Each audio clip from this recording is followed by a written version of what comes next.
So my mum grew up in the central west of New South Wales, and she lived here her whole life. When it was time for Mum to go into care because of her Alzheimer's, she went into Nyola BaptistCare. Mum was a real character. She loved people. Some of the nurses even knew Mum as their hockey coach. She was really embraced by them. Why even give you a smile? Say hi, Shaz. When Mum went into the nursing home, she lost her speech, and I couldn't communicate with her in that way anymore.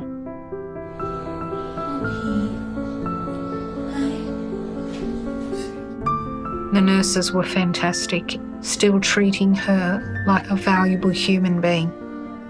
I was kind of jealous how they knew Mum. They were able to read her. I had to learn how to communicate with Mum as well.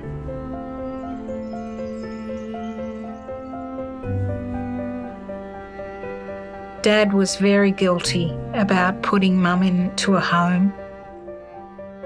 Mum and Dad were really proud that they owned their own house. They thought that they would live in it forever.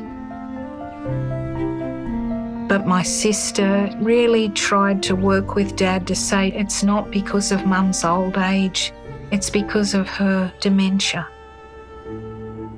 When she moved into the nursing home, it felt like we all had our life back again.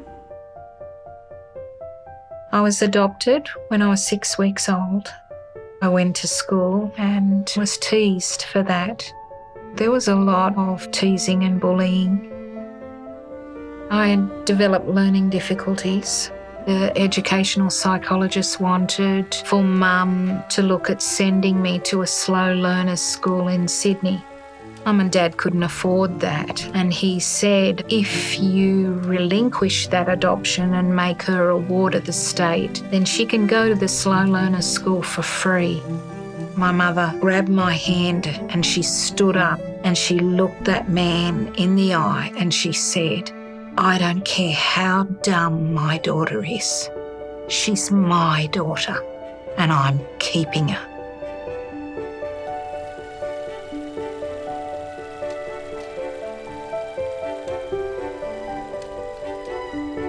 When I got my PhD, Mum hugged me and whispered in my ear, "I don't care how dumb you are, Janelle.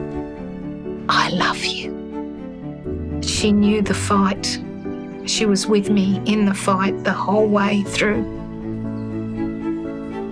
When you receive that kind of love and care as a child, what was very, very hard was that we couldn't care for her in the way we wanted, and we had to place her in the hands of the nurses. It was a way that we could care for her through them, and they became a part of our family. To be loved and cared for, and then to love and to care so deeply. I think that's the essence of being human. Old people feel so discarded, and yet she was treated with value. Even though Mum only just recently passed away, I feel a real peace that we did the best for her.